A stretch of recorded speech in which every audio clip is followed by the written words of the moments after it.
ပရိသတ်များအားလုံးပဲမင်္ဂလာပါပရိသတ်ကြီးတို့ရဲ့ဒီနေ့မှာတော့ပရိသတ်တွေအမြဲတမ်းချစ်ခင်အားပေးနေကြတဲ့မန်သားဟင်းဝရနဲ့မန်သမီးဆိုပြည်သူဆန်တို့ရဲ့မိသားစုဘဝလေးတွေကိုရောက်ရှိလာခဲ့တဲ့အလွန်ကိုဝမ်းမြောက်စရာကောင်းတဲ့တဲ့ရင်ကောင်းလေးတစ်ခုအကြောင်းကိုတင်ဆက်ပေးချင်ပါတယ်ရှင်သူတို့နှစ်ဦးဟာအနုပညာလောကမှာပရိသတ်တွေရဲ့ချစ်ခင်မျက်နှာမှုကိုအပြေအဝရရှိထားကြသူတွေဖြစ်ပြီးအခုဆိုရင်တော့သူတို့ရဲ့ဘဝခီးလမ်းမှာမင်္ဂလာအပေါင်းနဲ့ပြည့်စုံတဲ့အမွှာရင်သွေးလေးနှစ်ယောက်ကိုပိုင်ဆိုင်ခွင့်ရရှိခဲ့ပြီးပဲဖြစ်ပါတယ်။မကြသေးမီကမှရေကုန်မျိုးရှိအစံပြန်သားပွားမီရဲ့ဆေးရုံကြီးတစ်ခုမှာ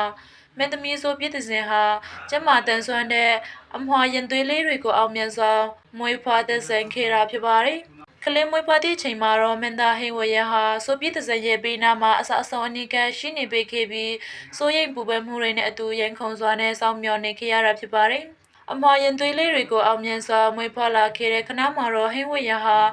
ဝန်တာလွန်လို့စကားပဲမပြောနိုင်ပဲဝန်တာမျက်ရည်များကြားခဲ့ရတယ်လို့လည်းဆေးရုံအတိုင်းဝိုင်းထံမှသိရှိရပါတယ်။အခုခါမှာတော့ကလေးလေးတွေရောမိခင်ဖြစ်သူဆိုပြည့်သစင်ပါကျမရေကောင်းမွန်စွာနဲ့ဆေးရုံမှာအနာယူလျက်ရှိနေပါတယ်။အမွှာကလေးလေးတွေမွေးဖွားလာတဲ့တရင်ကြကြချင်းမှာပဲနှစ်ဖက်သားမိဘဆွေမျိုးတွေနဲ့နေဆက်တဲ့အနုပညာမိတ်ဆွေအပေါင်းတန်းတွေဟာဆေးရုံတို့အတီးတီးလာရောက်ကြည့်ရှုကြပြီးဂုံပြူးစွမ်းမောင်ကောင်းများတောင်းပေးခဲ့ကြပါတယ်။ဆေးရုံအခန်းထဲမှာတော့လှပတဲ့ပန်းစည်းတွေကလေးကစားစရာတွေနဲ့ဝမ်းမြောက်ကြောင်းဆူတောင်းလွှာတွေနဲ့ပြင်းထန်နေပြီးအလွန်ပဲနှွေးထွေးအေးချမ်းတဲ့ပဝန်းကျင်လေးဖြစ်ပေါ်နေခဲ့ရတာပါ။ဟိဝရင်ကလည်းသူ၏အမွှာရန်သွေးလေးနှစ်ယောက်ကိုလက်ထဲပွေ့ချီထားဖတ်ထားရင်ဒါဟာကျွန်တော်ဘဝရဲ့အကြီးမားဆုံးနဲ့အထူးဆန်းဆုံးပြောဆိုမှုပါပဲဟုမီဒီယာအချို့တို့ရန်ဖွင့်ပြောဆိုကြခဲ့ပါတယ်။ဒီတဲ့ကောင်းလေးလူမှုကွန်ရက်စာမျက်နှာတွေပေါ်မှာပြန့်နှံ့သွားခဲ့ပြီးနောက်မှာတော့ပရိသတ်တွေဟာအလွန်ကိုအံ့အားသင့်ဝမ်းသာသွားကြပြီး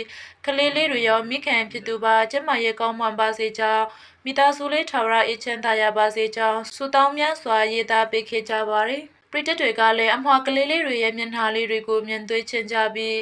မိသားစုပုံရိပ်လေးတစ်ခုကိုမျှော်လင့်ဆောင်စားနေကြတာပဲဖြစ်ပါတယ်။အခုလိုမင်းသားဟင်းဝင်းနဲ့ဆိုပြည့်တဲ့ဇန်တို့ရဲ့မိသားစုအမွှာရန်သွေးကလေးတွေမွေးဖွားလာရတဲ့တဲ့ကောင်းလေးဟာပရိသတ်တွေအတွက်တော့စိတ်လှုပ်ရှားစရာဝမ်းသာစရာဖြစ်ခဲ့ရပါတယ်။ပရိသတ်ကြီးတို့အနေနဲ့ရောဒီအမွှာကလေးလေးတွေနဲ့မိသားစုလေးတွေအတွက်ဘလို့စွမ်းမောင်ကောင်းတွေတောင်းပေးချင်ပါတယ်ဆိုတာ comment တွေမှာရေးသွားခဲ့ပါအောင်နော်။